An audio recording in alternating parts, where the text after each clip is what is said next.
Shadecraft issue number 2 from Image Comics. So I already did a video for issue number 1, and I'll either put that in the description below or at the end of the video. If you're watching this on YouTube, I'll probably just do both. But yeah, I enjoyed the first issue, and as for the second issue, I think it's pretty damn good actually. So I guess just a brief summary of the first one. So we have our main character, Zadie.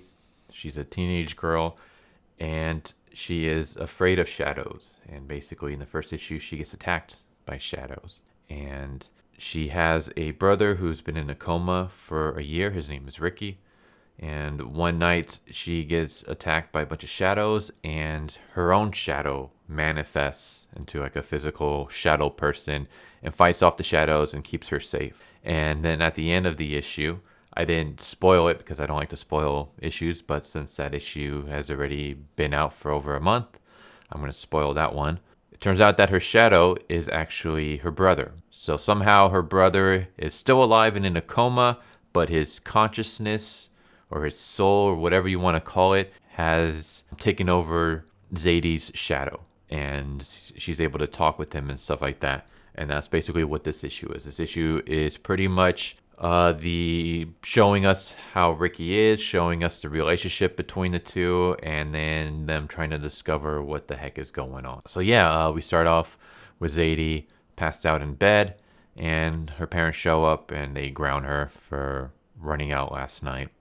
And yeah, that's when her brother pops up and basically talks to her and shows that, you know, he's taking over her shadow. He kind of explains what happened to him. Basically, one night he was driving home, and all of a sudden a huge shadow appeared in front of the road, and it turned out that it was a truck with their headlights off. And when Ricky swerved to get out of the way of the truck, he hit a tree and went into a coma. And somehow in the coma, he was able to hear Zadie's voice, and he kind of followed after her.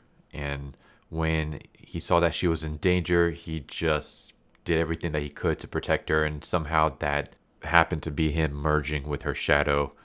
And yeah, so that's how he's stuck in this shadow form. And yeah, we just basically get a bunch of like sibling banter, some backstory. Like we find out that the reason Shady always wears the orange coat is because it belonged to her brother, so she wears it so she feels closer to him. And yeah, we just have the two talking about like, hey, like, what are we gonna do? How are we gonna get you back into your own body? He's tried to do things like he's tried to merge with his body. He's tried to jump into his own body, and nothing he does works. For some reason, the only thing he can do is he can just stick to Zadie's body by being her shadow. So yeah, we just have a bunch of banter and them talking and going to school and stuff. It sounds kind of boring, but it's actually it's like mundane stuff, but it's done in a clever way that like it's interesting. Like the conversations and stuff like that is interesting, and you're getting character development and stuff through them. So they're not pointless. They're not like, I hate bashing another series, but it's not like Radiant Black, where we waste a whole issue on mundane stuff that doesn't really progress the story in any way. In this, it's kind of mundane, but it does progress the story. It does show the different characters and their personalities and their goals and stuff. So it works. It's well written. This is how, like, if you're gonna do stuff like that in a comic book, this is how you do it right to keep the audience interested. At least for me, it worked. It kept me interested. So eventually, Zadie is called into the counselor's office to talk about her brother and just like her fear of shadows. And we have a moment where like her brother is, you know, doing bunny ears and just basically messing around with the counselor without the counselor knowing. And Zadie is trying to not laugh as they're having this conversation. And the counselor is basically asking, like, you know, why do you think you're scared of shadows? Like, well, do you think it has anything to do with your brother? And Zadie doesn't want to tell the full truth. Obviously, she doesn't want to go and say, hey, like, shadows are coming alive and they're trying to kill me, and my brother has infected my shadow to protect me, because then they'll just think she's weird. So yeah, she just kind of says, like, yeah, the fact that my brother's been in a coma for a year has deeply affected our family in a negative way. Why that's manifested into me being scared of shadows, I don't know. Maybe you can tell me. And yeah, counselor's obviously like, oh, maybe we'll figure it out together as we do more sessions. And then we kind of have this weird moment, at least weird for me, where Ricky starts freaking out because he's like looking through the counselor's desk during this session, and he's like, hey, Zadie, like, she has a gun in her desk. And then I just kind of thought, oh, why is that? I guess it's weird to have for a teacher to have a gun. I'm guessing that this is like a blue state then. Because if this is like a red state, I don't think they would care. Because of the fact that the counselor has a gun in her desk, that makes Zadie a bit suspicious. So they decide to later break into the school and search her desk for clues. This was kind of like a weird jump for me. I guess they needed an excuse to meet someone who might have information about the whole shadow thing to progress the story in that way. I'm not going to spoil like the other half of the issue. If you guys want to figure that out, you guys got to read it yourself. But her being at the school leads to her discovering more. I'll just say that, like her breaking into the school later on. And the setup for her breaking into the school is the fact that the counselor has a gun in her desk. That just seemed really weird. Not the fact that the counselor had a gun in the desk, but that the fact that the counselor had a gun in the desk made you think, hey, we got to go into the school. She must know something about the shadows. I didn't really follow that logic. It just seemed kind of weird. She's like, okay, I have shadows trying to kill me. My brother is infecting my shadow to protect me. I'm the only one that can hear him. This counselor wants to, understand, like, why am I scared of shadows, like, and help me, deal with the fact that my brother's in the coma. But because she has a gun in her desk, maybe she knows more about the shadows than she's willing to tell us. I didn't really see that. Like, that seemed like just a weird leap in logic. I kind of wish that was played off a little bit better. Like, maybe instead of a gun, maybe she sees, like, drawings of shadow creatures in the desk that the teacher is hiding. And then they think, hey, why does this teacher have shadow drawings in her desk? Maybe she knows more about these shadows than she's willing to let on. Or maybe just something like she sees like a note in the desk and it just says like, Zadie, shadow phenomenon, or just whatever. Something like that would have made more sense for Ricky to discover and think, hey, sister, like, she has this in her desk.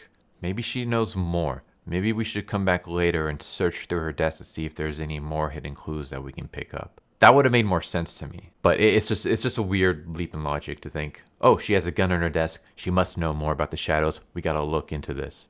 It would have made a lot more sense if it was, hey, she has illustrations of these weird shadow things. Or, hey, she has my name in shadow phenomenon or something about shadows in there. Maybe she knows more than she's letting on. Let's check it out. That would have made more sense to me. But yeah, and then we kind of have more sibling bonding.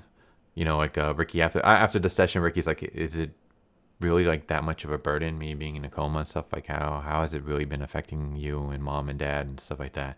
And yeah, they kind of bond over that. And there's a little bit more. Well, there's a lot more. There's a whole breaking in and all that stuff. But I'm not gonna go over that because I don't want to spoil this issue. Read it. It's great. In fact, I would even go so far as to say that this is probably my favorite ongoing comic book series to read at the moment. I've been enjoying the hell out of this. It's only 2 issues, but it's been a really damn good 2 issues.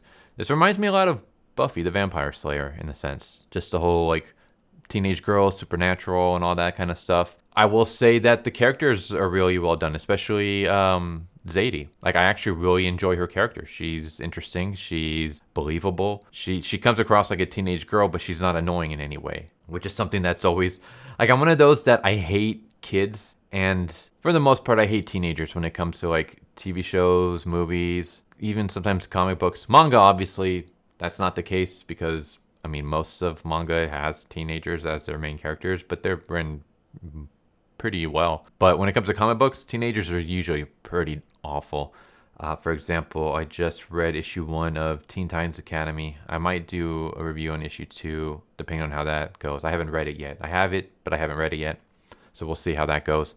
But issue 1 was, oh man, like they introduced like a bunch of new characters and they all suck. Every single one of them is uninteresting and annoying. And yeah, they're terrible. And that's usually how it goes when it comes to teenage characters and kids. Like I've been watching a lot of Kamen Rider lately, and the original.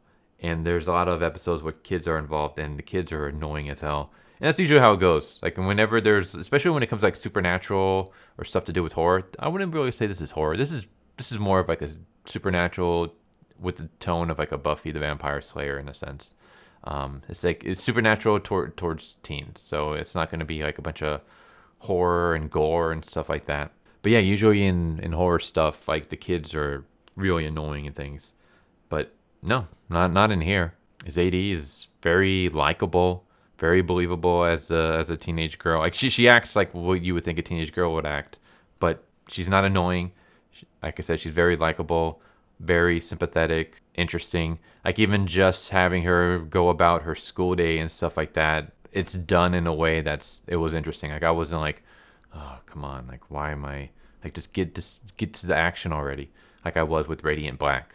So yeah, this series so far reads like a TV show, which could be bad if it's written in a bad way. Like Radiant Black feels like a failed streaming show that got adapted into a comic book, but they didn't really adapt it for a comic. It was more like they just took a script from a TV show and popped it into a comic. Whereas this feels like a comic book series that can be easily adapted into a TV show. I don't know if that makes sense, but to me it does. Basically, yeah, I can easily see this get adapted into a TV show. Again, there's stuff where she's just going to school and going about her day, but it's done really well. And even though it's mundane, it still moves the plot forward because the whole theme, shadows and stuff like that, and her connection with her brother is interwoven into her doing her mundane activities, which is not what Radiant Black did. Like Radiant Black failed because it's just our main character struggling with writer's block, but that didn't really fit too much with him being a superhero. So that's why that failed, but here it works. Yeah, and then the art, you know what? I don't know what I think I said the artwork in the first one was okay. I'm actually like getting into the artwork now. Like it has its style and the style is working for me. Let me give the artist credit. In fact, let me give the writer credit. So the writer is Joe Henderson. So Joe Henderson so far has been doing a really good job with this series. And the artist is Lee Garbett. I hope I pronounced that name right. So yeah, I'm just going to say Lee. Lee, artwork is great. Coloring is done by Antonio Fabella. Coloring is good. Yeah, I'm loving this series. I'll give this issue, I give it an 8. It's an A-. It's great. I don't really have any negativities to say about it so far. Like the story has been awesome. The characters are engaging. I'm looking forward to seeing what comes next. The cliffhanger at the end of this issue, which I'm not going to spoil, is good and really has me interested to see where issue 3 is going to go. So yeah, this issue has been doing everything perfectly so far. So I can't recommend it enough. If you're looking for a new series, give Shadecraft a chance. It's phenomenal. But anyways, I hope you guys enjoyed. Tell me what you guys think. And if you guys have any recommendations for series I should check out, let me know. If it's like an ongoing or something that has a lot of chapters out already, just give me a good jumping on point. But yeah, hope you guys enjoyed, and I hope to see you guys next time. Later. So what'd you guys think of that video? I hope you guys enjoyed. If you guys haven't already, please subscribe, hit that bell for a notification, leave a like if you enjoyed the video. And if you didn't enjoy the video, thank you for watching it this far, and I hope the next video is more to your liking.